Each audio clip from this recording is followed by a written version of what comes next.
Ram Ram everybody. मैं रोशन लाल यादव आप सभी का मेरे यूट्यूब चैनल रोशन ट्यूटोरियल पर हार्दिक स्वागत और अभिनंदन करता हूँ। दोस्तों, हम परसेंटेज की पार्ट सीरीज को आगे बढ़ा रहे हैं। धीरे धीरे हम परसेंटेज को आगे बढ़ाए जा रहे हैं। तो मैं एक कमेंट लेता हूँ। अभी मॉर्निंग में मैं देख रहा था, कमेंट आ रहे हैं कि सर कांस्टेबल के लिए आप एक नया बैच लेके आइए।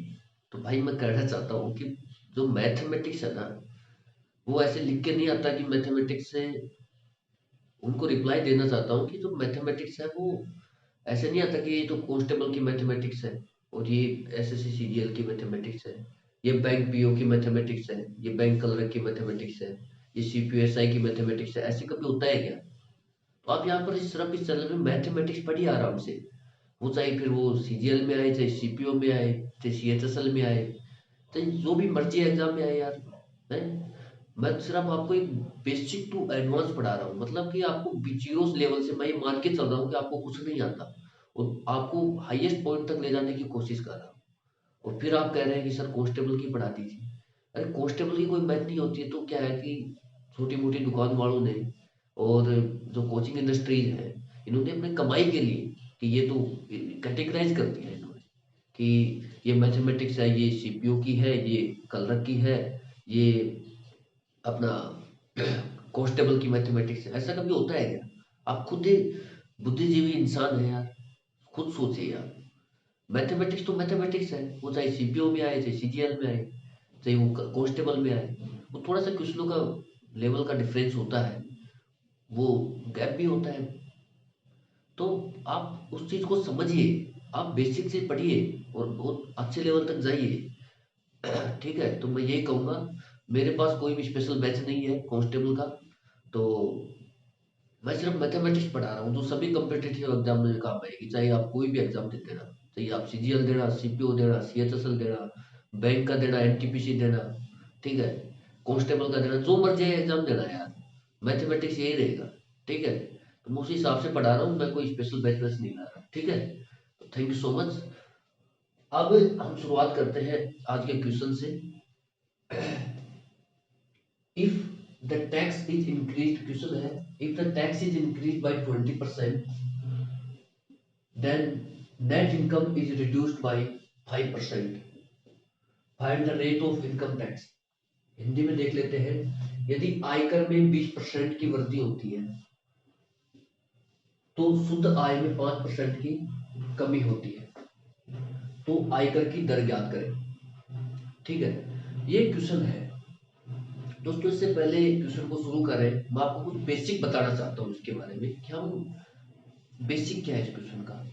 जब आप कमाने लग जाओगे ना, तो आपको टैक्स पे करना होता है। जो भी गवर्नमेंट ने स्लैब बना रखे हैं, तो आपकी जितनी इनकम होगी उस हिसाब से टैक्स रेट लगता है। तो दोस्तों, जैसे जैसे आय बढ़ती है टैक्स की मात्रा भी बढ़ती चली जाती है। ठीक है, तो अब जैसे मान लो किसी बंदे ने 100 रुपए कमाए। इसका मैं एक एग्जांपल दे रहा हूँ आपको कि कोई आदमी है 100 रुपए कमा रहा है और 20 रुपए टैक्स ले रहा है, टैक्स दे रहा है गवर्नमेंट को। तो उसकी जो ग्रोस इनकम है ना, वो तो है 100 रुपए। 20 रुपए उसने टैक्स के दे दिए गवर्नमेंट को। तो उसकी जो नेट इनकम बची ना, नेट इनकम मतलब हिंदी में बोले तो शुद्ध आय, शुद्ध आय जो बची उसकी, वो बची 80 रुपए। इस चीज को समझिए आप। मैं एक एग्जांपल ले रहा हूँ, इधर देखिए। एग्जांपल ये है कि जैसे आपकी मान लो ग्रोस इनकम जो है ना, ग्रोस इनकम किसी की 100 रुपए है, उसमें से उसने टैक्स के दे दिए 20 रुपए। ठीक है, तो उसकी जो नेट इनकम बची ना, नेट इनकम बची, वो बची उसकी 80 रुपए। आप इस चीज को समझिए, 80 रुपए कैसे आया कि मैंने ग्रोस इनकम में से टैक्स की वैल्यू को, टैक्स की जो अमाउंट है उसको घटा दिया, तो मेरे पास नेट इनकम बच गया 80 रुपए। ठीक है, तो ये मेरी क्या होगी, शुद्ध आय होगी। ये एक मैंने एग्जांपल लिया है आपको समझाने के लिए कि नेट इनकम कैसे निकालते हैं। ठीक है, क्योंकि आपको नेट इनकम से लेना पड़ेगा इसमें।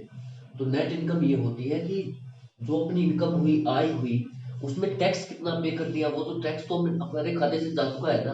तो हमारी शुद्ध आय कितनी बची है, वो बची है 80 रुपये। इस तरीके से क्वेश्चन है।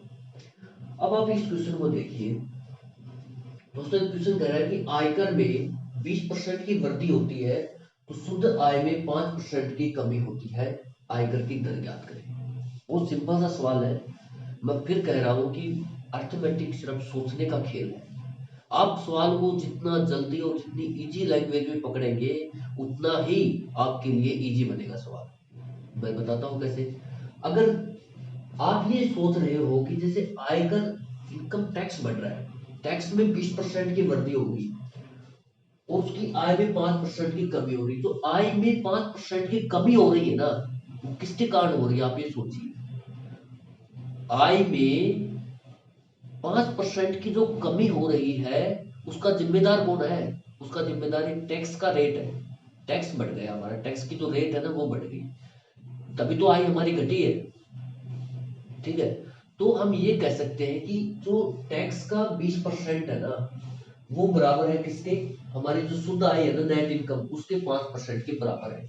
आप देखिए लैंग्वेज को देखिए कि 20% इनकम टैक्स की रेट बढ़ी और उसी रेशो में शुद्ध आय में 5% की कमी हो गई।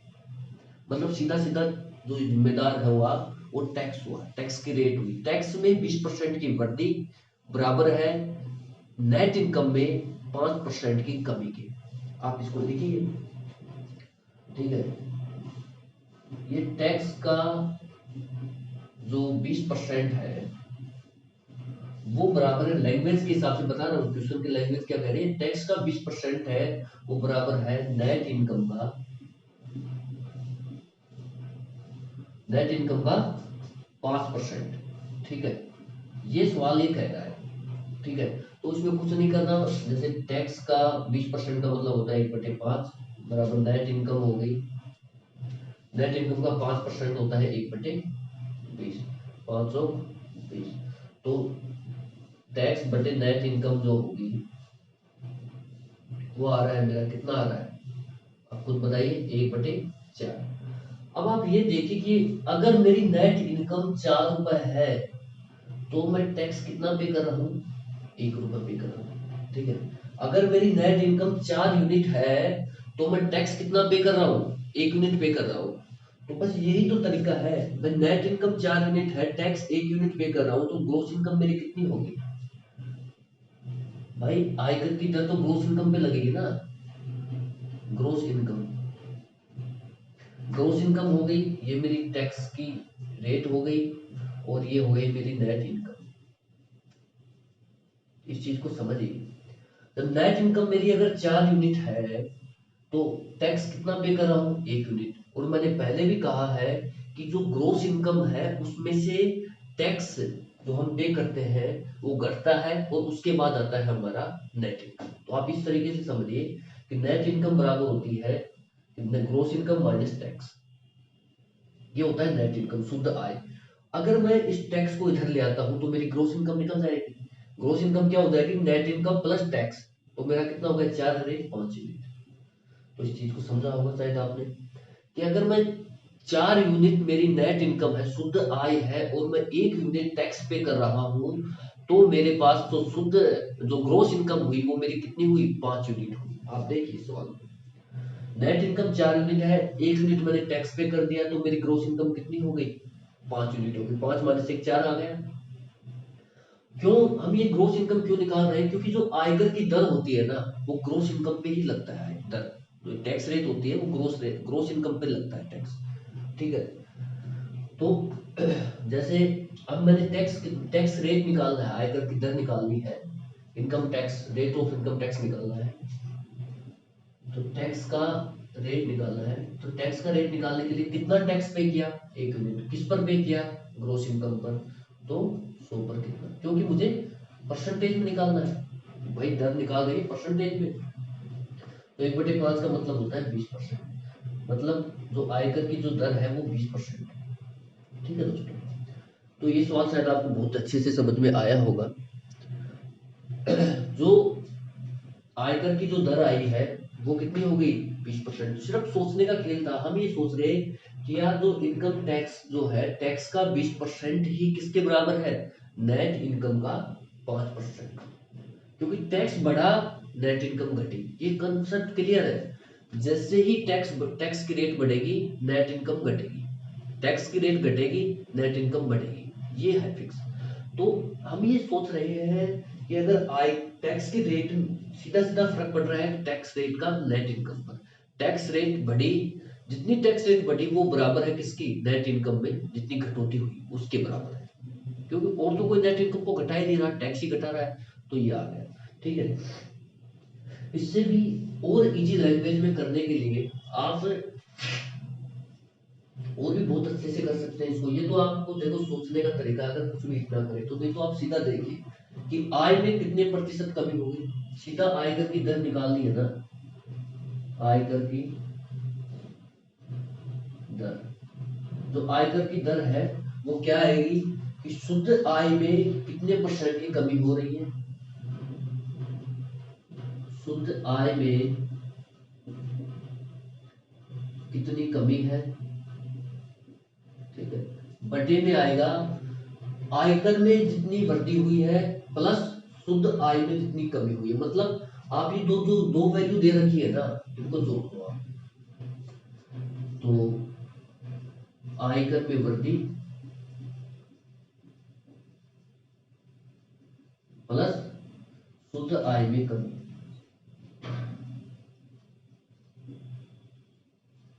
गुणा 100%। इससे आप सीधा निकाल सकते हैं। कैसे भाई, मैं अगर मेरे को पता है कि सर टैक्स रेट पूछ रहा है कि टैक्स की रेट क्या है, तो टैक्स रेट निकालने के लिए बहुत आसान है। शुद्ध आय में कितने परसेंट की कमी हुई, 5% की, और बटे आयकर में कितनी वृद्धि हुई, 20 की, और आय शुद्ध आय में 5% की कमी हुई। तो इन दोनों डिजिट जो भी आए ना यहाँ पर, इनको दोनों को जोड़ देना। 20 और 5 25 गुणा 100, तो 5 और ये आ गया 20%। 20% जो है हमारी आयकर की दर है, ये उससे भी सॉल्व हो गया। तो आप इस तरीके से भी निकाल सकते हैं, इस तरीके से भी निकाल सकते हैं, जो आपको बढ़िया लगे उस तरीके से। ये मेथड सेकंड है। अब मैं ये कहूंगा कि आप इस तरीके से फॉलो कीजिए, ये कंसेप्चुअल है, वो आपको पता नहीं याद रहे न रहे एग्जाम में, ठीक है। आप दो चार बार निकाल दोगे तो शायद याद भी रह जाएगा, लेकिन आयकर की दर कैसे भी आप निकालिए आंसर सेम ही आएगा। तो शुद्ध आयकर की दर सीधी एग्जामिनेशन में क्या होता है, 5/20 और 5 25 गुणा 100 1/5 यानी 20% हो गया, ठीक, ये हो गया। अब मैं अगला क्वेश्चन ले रहा हूँ।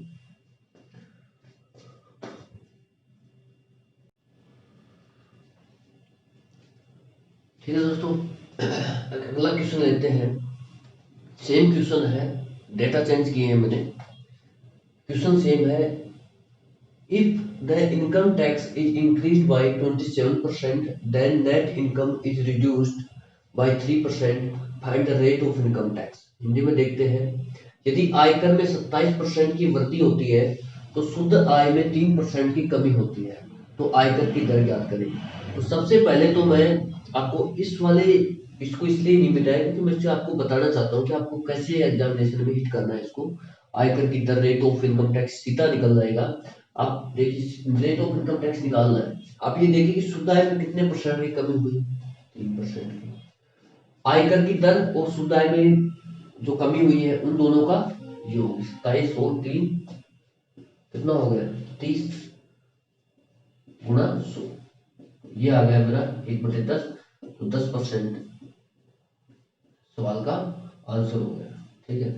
तो आयकर की जो दर है वो 10% है। हम इससे वो और कंसेप्चुअली देखते हैं। हम ये देखें कि आय में, आयकर में यानी इनकम टैक्स में जितनी वृद्धि होगी, नेट इनकम में उतनी ही कमी होगी।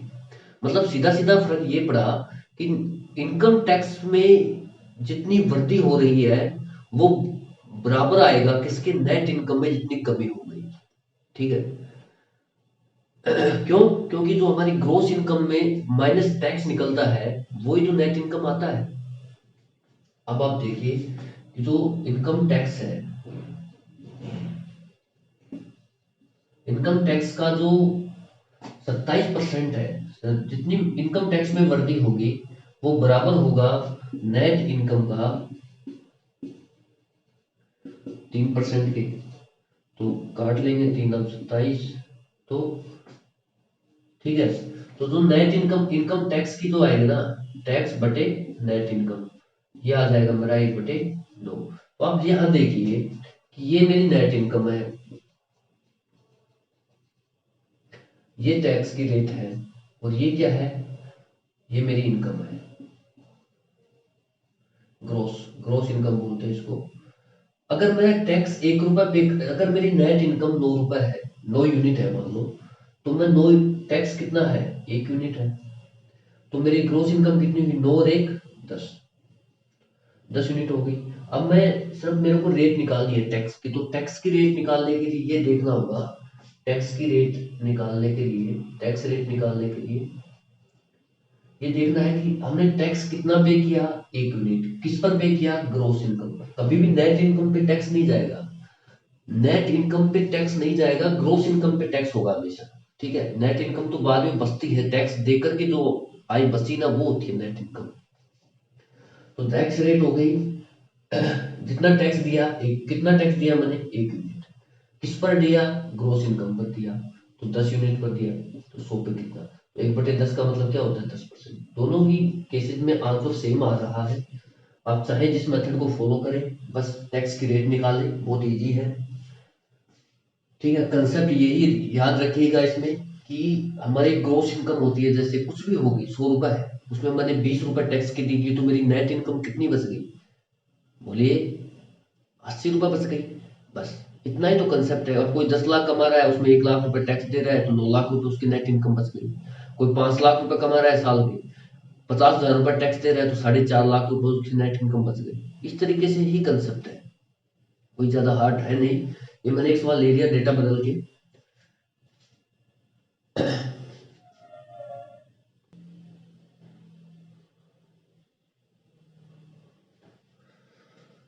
ठीक है दोस्तों, ये नेक्स्ट क्वेश्चन है हमारा। अब हम धीरे धीरे बढ़िया बढ़िया और क्वेश्चन लेते रहेंगे। कुत्ते और बिल्लियों का क्वेश्चन आता है एग्जामिनेशन में, कभी टांग गिनवा लेता है, कभी कुछ गिनवा लेता है, कभी सिर गिनवा लेता है, सब देखेंगे।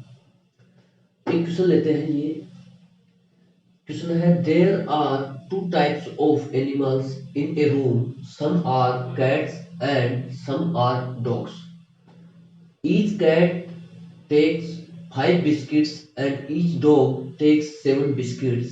If 205 biscuits are eaten by 35 animals, ठीक है, find the number of cats and dogs and percentage of cats and dogs in the room. Hindi में देखते हैं, कोई कमरा है, उसके अंदर बिल्ली, कुछ कुत्ते हैं, कुछ बिल्लियां हैं, प्रत्येक बिल्ली 5 बिस्कुट लेती है और प्रत्येक कुत्ता 7 बिस्कुट लेता है। यदि 35 जानवरों द्वारा 205 बिस्कुट खाए गए हैं, 205 बिस्कुट खाए गए हैं, तो कुत्ते और बिल्लियों की संख्या ज्ञात करनी है एक तो। दूसरा सवाल ये है, कुत्ते और बिल्लियों का प्रतिशत भी ज्ञात करना है जो उस कमरे में अवेलेबल है, ठीक है। एक तो कुत्ते और बिल्लियों की संख्या कितनी है, कितने कुत्ते हैं, कितने बिल्लियां हैं, और कितने परसेंट कुत्ते हैं, कितने परसेंट बिल्लियां हैं, जो जानवर अवेलेबल है वहां पर, उनका ये चीज हमें ज्ञात करनी है। दोस्तों देखिए, इसका मेथड अलग अलग हो सकते हैं। आप एक्स मानिए, हम माना कि कुत्तों की संख्या एक्स है, तो बिल्लियों की संख्या कितनी बची भाई, 35 जानवर है, तो 35 माइनस एक्स बच जाएगी, ठीक है।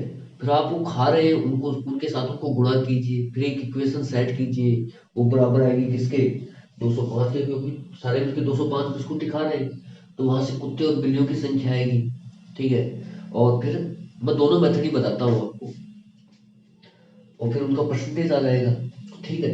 जैसे फर्स्ट मेथड देखते हैं, जो आपको लगे अच्छा उससे कीजिए सवाल को, ठीक है। जो भी आपको अच्छा लगे ना उससे सोचिए। पहले मैं एक्स लेके कर रहा हूँ, जैसे मान लो कि 35 जानवर है, 35 जानवर है। अब 35 में से ये कुछ कैट्स हैं और कुछ है डॉग्स। मान लिया कि मैंने एक्स कैट है मेरे पास, तो 35 माइनस एक्स क्या होगी, 35 माइनस एक्स क्या होगा, डॉग्स हो गए।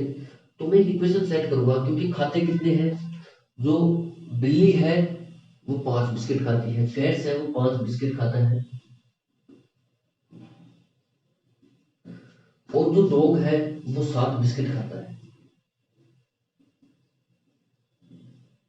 ठीक है। अब मैं एक इक्वेशन बना रहा हूं, जैसे कि हमने माना कि x बिल्लियां हैं और एक बिल्ली 5 बिस्किट खाती है, तो टोटल कितने बिस्किट खा लेंगी, 5x प्लस एक कुत्ता है, कुत्तों की संख्या कितनी बची, जब बिल्ली x हो गई तो कुत्ते कितने बचे, 35 माइनस x, टोटल में से x घटा दें, तो 35 माइनस x, और एक कुत्ता कितने बिस्किट खाता है, तो टोटल कुत्ते कितने खा लेंगे, गुना 7 कर देंगे। ये बराबर आएगा 205 के, क्योंकि टोटल मिला के 205 बिस्किट ही खाए जा रहे हैं। जब मैं इसको सोल्व करूंगा तो ये आएगा 5x प्लस 7 पंजे 35, 3 7 21 22 23 24 माइनस 7x बराबर 205। जब इस इक्वेशन को सोल्व करेंगे आप, माइनस 7x को इधर लेके आएंगे, 5x घट जाएगा तो ये बच जाएगा 2x बराबर, अब ये भी बताना पड़ेगा। ठीक है, आप इस तरीके से देखिए कि जो 245 है ना, ये तो एज इट इज है, 205 जो है ना इधर घूम के आ गया बराबर के, तो ये हो जाएगा 245 माइनस 205 बराबर, ये 7x है इधर आ गया, और ये 5x है ये भी किधर आ गया, इधर आ गया, तो ये हो जाएगा 7x माइनस 5x। ठीक है, तो ये मेरे पास कितना बच गया, 2x बराबर, इसमें घटाएंगे तो कितना बच गया, 40, तो 2 20। तो आप देख रहे होंगे कि x बराबर आ गया 20, x 20 आ गया, मतलब जो कैट्स है ना, कैट्स कितनी आ गई, कैट्स आ गई 20। ठीक है, कैट्स कितनी आ गई, 20, और जब कैट्स 20 होगी तो डॉग्स कितने बच गए भाई, 35 माइनस 20 कर दो आप, 35 माइनस 20, तो कितने बच गए, 15 कुत्ते बच गए। ये मेरे कुत्ते और बिल्लियों की संख्या आ गई है। अब आगे सवाल दे रखा है कि उनका परसेंटेज भी बताना है कि कमरे में कितने परसेंट कुत्ते और बिल्लियां अवेलेबल है। ठीक है, तो ये भी उसको बताना पड़ेगा सवाल को।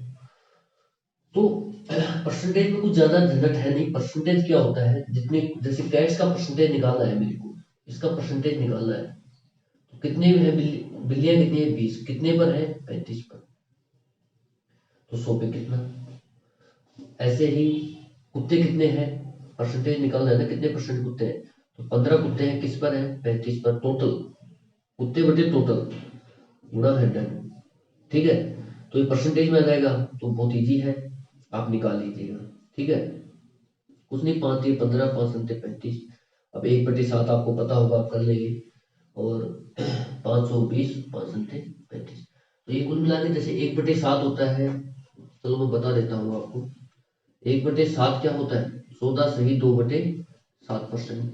अब 1/7 जो होता है 14 सही 2/7% होता है, तो ये 4 से गुना हो रहा है यहाँ पर, जब इसको 4 से गुना करेंगे आप, तो गुणा 4 करेंगे तो 14 चौक 56, और इसको 4 से गुणा करेंगे तो 8, 4 दूनी 8, तो 7 में 8 का भाग जाएगा एक बार, तो 14 चौक 56, और एक बार ये तो 57 आ गया, 57 सही 1/7% डॉग्स है।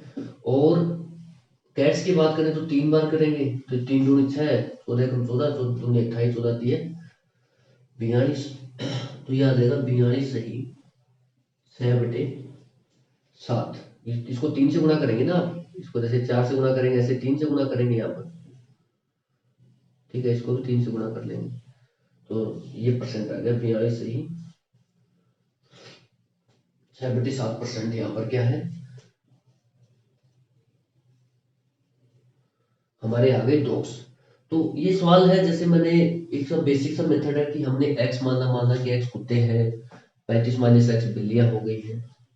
अब एक बिल्ली खाती है 5 बिस्किट और डॉग्स खाता है 7 बिस्किट। हमने इक्वेशन बनाई कि सभी बिल्लियां मिलके खा रही हैं 5x बिस्किट, और सभी कुत्ते मिलके खा रहे हैं 35 माइनस एक्स गुणा 7, और बराबर हो गया 205। इसको सोल्व किया, x 20 आ गया, मतलब बिल्लियां आ गई 20 तो कुत्ते 15 रह गए, परसेंटेज निकाल देंगे और इसको सोल्व कर लेंगे।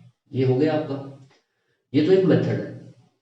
अब मैं एक दूसरा तरीका बताता हूँ आपको इसी सवाल को करने का। बहुत ही इजी, इतनी कैलकुलेशन करने की जरूरत ही नहीं है। मैं कह रहा हूँ ना कि सोचने का आप उस तरीके से सोचिए, सिर्फ सोचने का ही गेम है। आप इस तरीके से सोचिए, देखिए हम इस तरीके से क्यों ना सोचें कि मान लो कि हमारे पास दो ही तो जानवर हैं, एक कुत्ता है और एक बिल्ली है। ठीक है, दो ही तरीके की किस्म है, एक कुत्ता है और एक बिल्ली है। तो हम ये देख रहे हैं कि यार जैसे ये तो हो गई मेरी कैट्स और ये हो गया डॉग्स। अब कैट्स खा रही है 5 बिस्किट और डॉग्स खा रहा है 7 बिस्किट। ठीक है, अब आप सोचिए कि यार दो ही तरह के जानवर हैं, एक खा रहा है 5 बिस्किट, एक खा रहा है 7 बिस्किट। ठीक है, तो मैं इस तरीके से सोचूं कि जो बिल्ली है वो तो 5 खा ही रही है, कुत्ता है उस 7 को मैं इस तरीके से लिख दूं 5 + 2। समझ रहे हो? मतलब जो कुत्ता है वो 5 बिस्किट तो खा ही रहा है, 2 बिस्किट ये एक्स्ट्रा वो खा रहा है। ठीक है, इस तरीके से सोच सकते हैं हम कि भाई कुत्ते और बिल्ली है, कुत्ता और बिल्ली। हमारी बिल्ली तो 5 बिस्किट ही खा रही है, कुत्ता ही तो ज्यादा खा रहा है। तो जो ज्यादा खा रहा है ना उसको इस तरीके से लिखिए, इसके बराबर की, इसको बराबर अंक में तोड़िए। 5 प्लस बच गया तो साइड में रखिए एक बार। ठीक है, तो हम इस तरीके से सोच सकते हैं कि कुत्ता जो है, एक कुत्ता एक डॉग 5 बिस्किट तो खाता ही है। ठीक है, 5 बिस्किट तो खाता ही है, 2 बिस्किट और खाता है एक्स्ट्रा। तो इसका मतलब ये हुआ कि जितने भी जानवर है ना कमरे में, वो 5 बिस्किट तो खाए खाएंगे। समझ रहे हो? जितने भी जानवर है कमरे में वो 5 बिस्किट तो खाए खाएंगे, और जानवर कितने हैं? 35। तो अगर हम 35 को 5 से गुणा करते हैं तो ये आ गया, मतलब 25 दो 5 या 15 दो 17। मतलब जितने भी जानवर हैं वो 5 बिस्किट तो खाए खाएंगे। तो 35 जानवर है, 5 बिस्किट खाया एक ने, तो 175 बिस्किट तो यही निपटा दिए इन्होंने। अब मेरे पास बचे कितने? मेरे पास टोटल बिस्किट है 205, 175 इन्होंने निपटा दिए। ठीक है, अब बचे कितने? ठीक है, 30 बिस्किट बच गए मेरे पास। अब ये जो 30 बिस्किट है ना, ये सिर्फ कुत्ते खा रहे हैं। ठीक है, ये बिल्ली तो खा नहीं रही, ये सिर्फ कुत्ते ही खा रहे हैं 30 बिस्किट। और एक कुत्ता कितना बिस्किट खा रहा है? 2 बिस्किट। तो अगर मैं 30 को डिवाइड बाई 2 करता हूँ तो मेरे पास क्या आ जाएगी? कुत्तों की संख्या आ जाएगी। तो ये नंबर ऑफ क्या हो गया मेरा? नंबर ऑफ डॉग्स हो गया। ठीक है, अगर कुत्तों की संख्या 15 है तो कैट्स की संख्या कितनी आ जाएगी? नंबर ऑफ कैट्स कितनी हो जाएगी? भाई 35 में से आप 15 घटा देंगे, कितना बच गया? 20 बच गया। कहीं पेन चलाने की जरूरत पड़ी है? ठीक है, नंबर ऑफ कैट्स कितने बच गए? 20 बच गए। तो सोचने का तरीका है सिर्फ कि भाई हम इस तरीके से भी सोच सकते हैं कि प्रत्येक कुत्ता 5 बिस्किट तो खाता ही है, 2 बिस्किट और खा लेता है एक्स्ट्रा। तो इसका मतलब ये हुआ कि सभी जानवर 5 बिस्किट तो खाते ही हैं। तो जितने भी जानवर हैं, 35 जानवर हैं, 35 को गुणा 5 किया, 175 आया, उसको 205 में से घटा दिया, 30 बच गया। अभी जो 30 बिस्किट है ना, ये का इनको निपटा कौन रहा है? कुत्ते निपटा रहे हैं, और एक कुत्ता 2 को निपटा रहा है। तो कुल मिला कुत्तों की संख्या 15 हो गई, बिल्लियों की संख्या 20 हो गई। अब परसेंटेज में निकाल लेंगे हम। कैट्स का परसेंटेज, जैसे नंबर ऑफ डॉग्स ये आ रहा है, इसका परसेंटेज निकालना है आपको। तो बहुत सिंपल है, 15/35 वही है, गुणा 100 कीजिए। और नंबर ऑफ कैट्स का निकालना है तो 20/35 गुणा 100%। तो ये परसेंटेज में आ जाएगा। पिछले सवाल में, पिछले मेथड में मैंने बताया है, आप उसको देखिए, 1/7 को करिए, सोल्व कीजिए और आंसर निकालिए।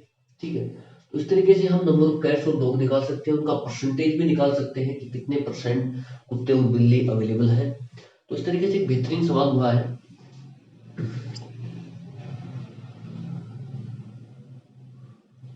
ठीक है, तो अभी के लिए इतना ही। अभी वीडियोज आते रहेंगे, मैं कोशिश कर रहा हूँ कि आज 7 से 8 वीडियो अपलोड कर दूं। ठीक है, ताकि जल्दी से जल्दी हम चीज़ों को करें, और कोशिश कर रहे हैं, देखो कितने हो पाते हैं शाम तक। तो thank you so much for watching. बस चैनल को लाइक सब्सक्राइब करना ना भूलिए, दोस्तों के साथ शेयर कीजिए, मैक्सिमम लोगों के पास इसको शेयर करें ताकि उनको भी इन चीज़ों का फ़ायदा मिल सके। वीडियो को लाइक करें और वीडियो कैसा लगा, समझाने का तरीका कैसा है, ठीक है। और भी बहुत कुछ है, आप उसके बारे में कमेंट करें, जैसे लाइटिंग वगैरह कोई इश्यू हो, ऑडियो का इश्यू हो, वीडियो का इश्यू हो, विजुअलिटी का इश्यू, कोई भी इश्यू आप कमेंट करके बताएं, जरूर बताएं, कमेंट जरूर करें। अच्छा लगा है तो भी कमेंट करें, और बुरा लगा है तो भी कमेंट करें, और बताएं कि सर आपका ये चीज है ना, ये थोड़ा सा इस तरीके से बुरा है, ठीक है। तो उसमें इम्प्रूव करेंगे हम। तो मुझे उम्मीद है कि आपको समझ में आया होगा। तो thank you so much for watching. जय हिंद।